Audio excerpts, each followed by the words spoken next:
Assalamualaikum, welcome back. Next topic is about program content. What is the meaning of program content? Is the content or the EC of your programs, of your gatherings. The first information that you need to know is, on average, basically attendees or audience sit only for 3 to 6 sessions. And we are not going to sit in a session that include about 10 times per day, so it's going to make the audience feel bored or exhausted or tired. And for association, if you are handling association gathering, it is important for you to make sure that the meeting is developed in advance. You cannot do a last minute meeting ataupun last minute gathering because we know that for association their budget is limited and therefore they have to plan in advance. Content also must be specifically designed to match the needs of the audience. You know what is your audience need, so that you are going to create your content based on their needs.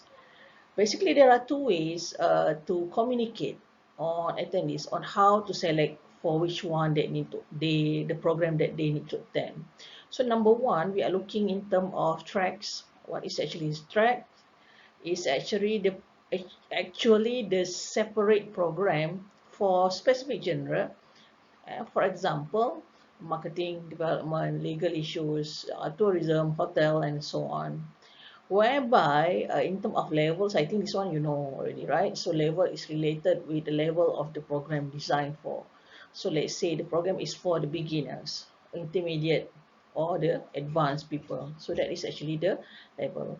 And lastly, in terms of benefits, if the speaker develop content based on the specific ataupun tailor-made for the audience, and attendees can determine if the session meet their level of expertise. So at the same time, when you have a good program content, both parties, speaker and attendees, are going to get benefits from their part.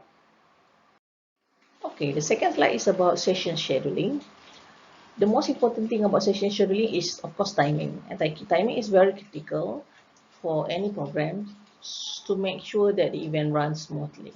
For example, if the workshop is start at 10:30 to 1 p.m. and at the same time the trade show is scheduled at the same time, is scheduled on that time lah, 10:30 to 1 p.m.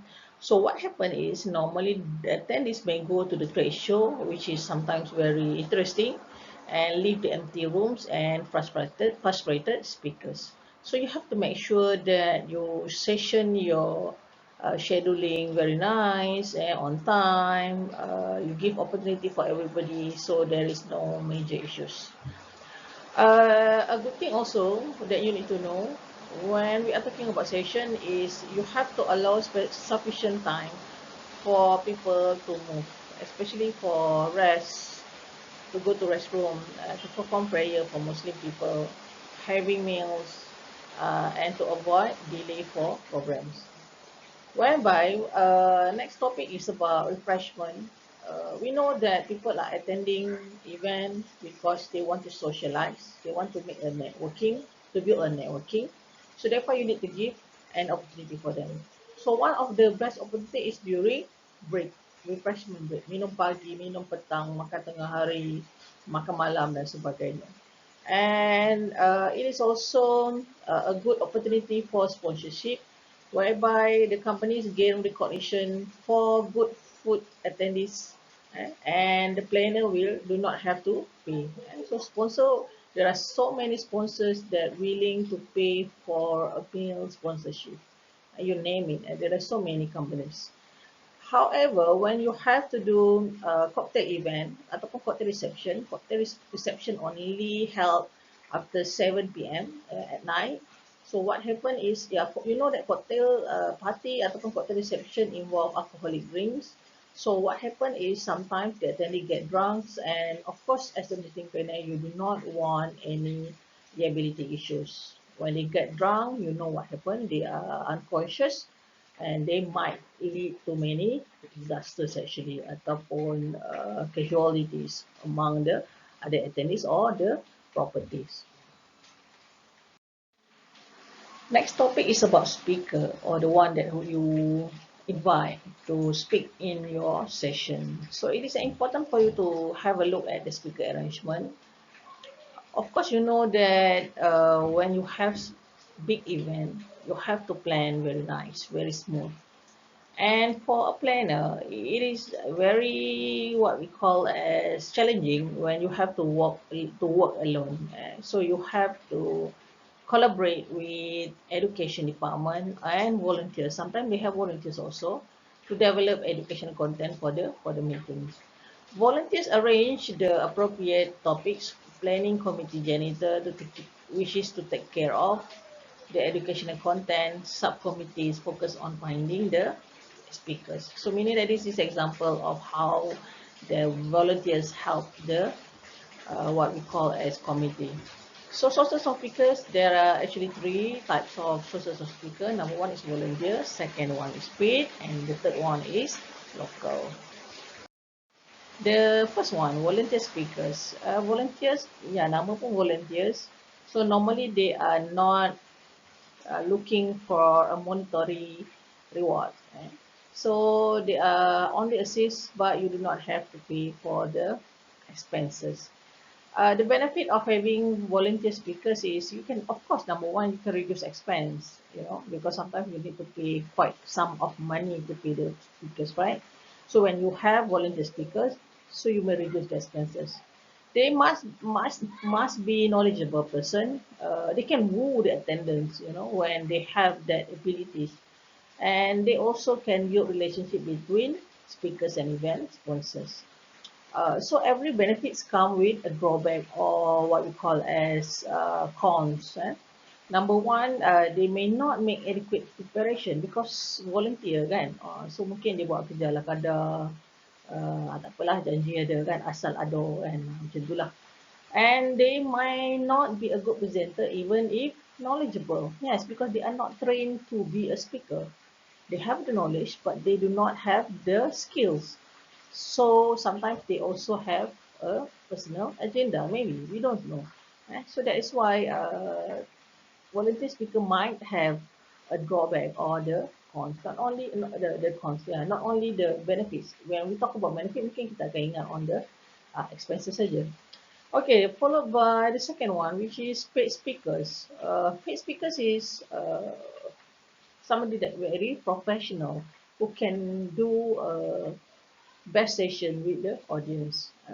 So where to find paid speakers? Either speaker bureau ataupun the expert in that facilities, ataupun the design, ataupun the industries. And what you need to know is you have to understand that fees and other amenities, the transportation costs, the accommodation dan sebagainya. It might have ataupun it might create affordable uh, cost ataupun outrageous ataupun something yang very expensive. Depends on who speaker that you are inviting. Okay, and the most important thing is, of course, with speakers that you pay, they have benefit in terms of they can increase the attendance when they are really expert in that area. So of course the attendance is quite high. Next is on the local dignitaries, university leaders ataupun universities professor. This is also an option. Beside you have the volunteer paid, you boleh juga ada local dignitaries ataupun industries leaders such as the universities professor, lecturer dan sebagainya. The benefit is no transportation cost ataupun lodging incurred, because sometimes the universities also pay for the expenses, ataupun if he is representing the ministry, ministry akan bayar lah. However, as a planner, you can have a small token ataupun small gift, ataupun kita panggil honorarium. This is what normally UiTM buat lah. Kita tak akan bayar the standard amount, tapi kita bayar honorarium because we are under these categories and universities. When you have speakers, it is a good strategy if you have a guideline, or we call it as speaker kits. What is actually a speaker kit is your to-do list, what you need to do. So what is the speaker key information that needed, such as number one, the background about the association event and location. And what is the type of event that the speaker need to attend, the date, the topic, the duration, how long they have, the demographic and estimated numbers of attendees, berapa orang yang datang, katalah 4,000, 4,000 quite big numbers, so you need to let your speaker knows about that. At the same time, you need to also have AV request. Sometimes they nak request AV laptop dan sebagainya. You need to have this. You need to have the biography, the speaker biography, name of other speakers, if any. Contohnya dia ada dua session. Session pertama speaker tu, session kedua speaker yang lain. So you kena bagi tahulah dekat speaker tu. Okay, remuneration facilities about payment dan sebagainya. Dress code, dress code kena bagi tahu. Tiba-tiba dia datang pakai kain batik ke kain plekat kan, dia ingat nature kan, tema dia, salah kan. So you have to let your speaker know what is the dress code that they need to do. Normally dalam invitation you akan bagi tahu siap-siap. Location for speaker ready room, kat mana dia nak ada ready room, waiting room, sometimes we call that. Instruction for abstract preparation, final paper submission, macam-macam lah. This is all the guideline yang mungkin ada. Sometimes you also can giving handout. So kalau ada perlu handout, so you kena bagi. Transportation, lodging, information. Kat mana you nak bagi hotel dia, kat mana pengangkutan dia. Contohnya ambil dekat airport dan sebagainya, you kena ada list tu. The map and diagram, kat mana meeting hall. Sometimes the speaker need that. Kalau especially when they are first timers, they haven't go to any place in Terengganu for example, so you kena bagi maps yang betul, diagram yang betul, hotel tu kat mana, information. You tak boleh assume that everybody is not their first time. And when you have deadline for material that must be written, ataupun what is the things that the speaker want, ataupun what is the documentation that you need the speaker to hand over back, so you kena bagi tahu siap-siap. Contohnya borang tu, borang ni dan sebagainya, you kena bagi tahu dengan speaker so that they will return back to you as what you expect. Okay, this is contractual agreement with the speakers. Sometimes you have contract. What is actually contract? It's an agreement between you and the speakers. So normally they have these topics such as verification, expenses that cover relationship, promotional material, deadline for audiovisual, disclosure statement, penalties, allowable condition, apa termination of contract dan sebagainya. This is all related with contracts. You akan belajar lebih pasal contract di chapter 7 nanti, chapter 7.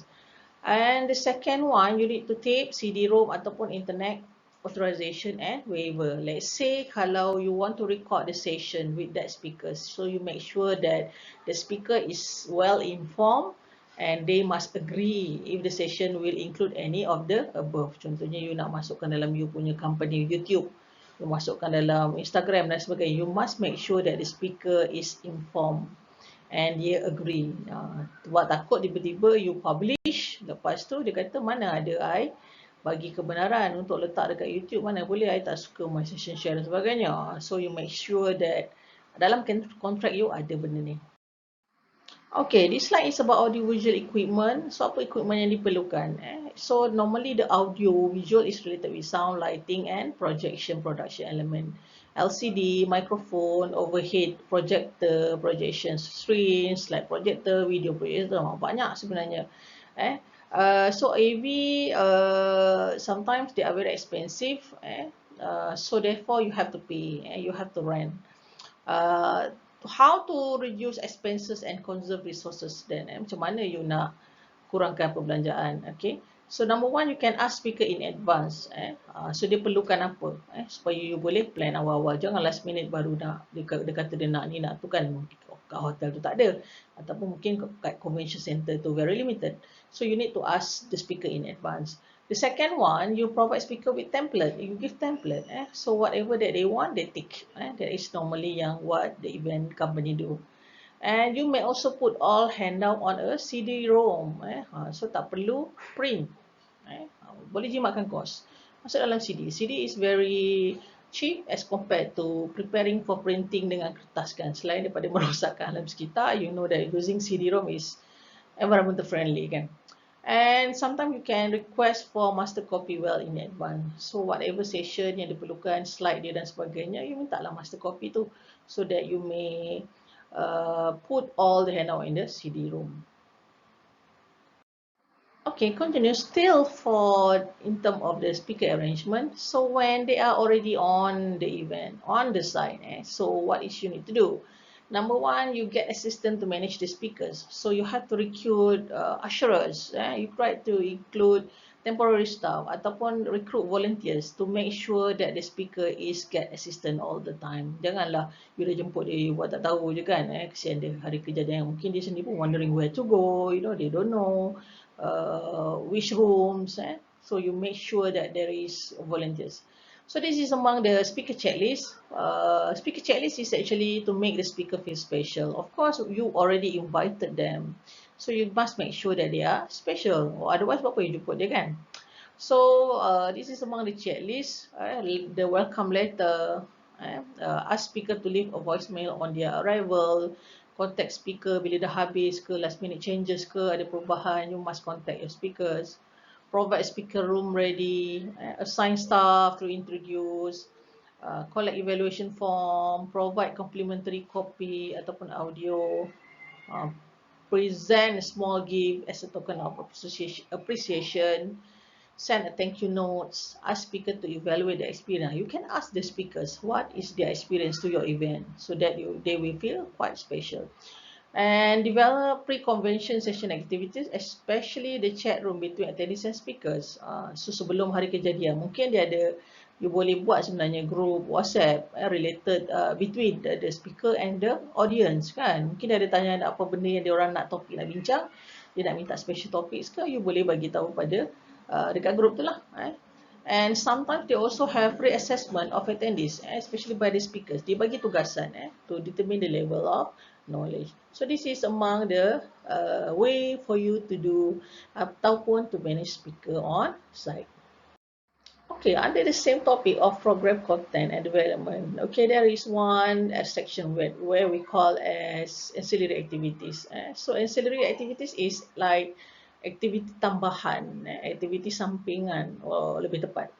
So the most important thing, you need to make sure that your ancillary activities is not attractive than your program, than your event tadi, than your conference contohnya. Contohnya you ada city tour, make sure that city tour tu tidak menyelah bermani dengan you punya conference tadi. Okay, and the second one, you must know what is the attendees profile ataupun segment kan. Siapa you punya attendees. Make sure that your ancillary activities related ataupun quite interesting for those attendees.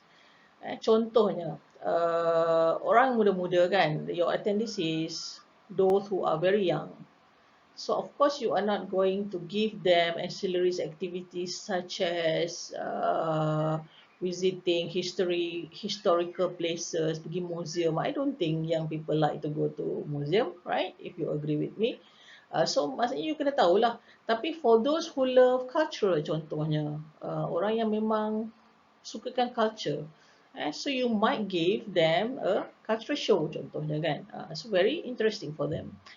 And what else? Limit participation in planning ancillary activities for tourism. You kena limit jugalah, tak bolehlah banyak sangat kan. Sebab when you have many ancillary activities, so it require additional effort. It require a lot of liabilities issues. And therefore sometimes you tengok kalau untuk ancillary activities, they are outsourced. Dia bagi kepada DMC ataupun in Malaysia, kalau you pergi conference for example, you ada conference yang tu last year tu dia ada tour, post conference tour normally dipanggil. So siapa yang arrange post conference tours ni?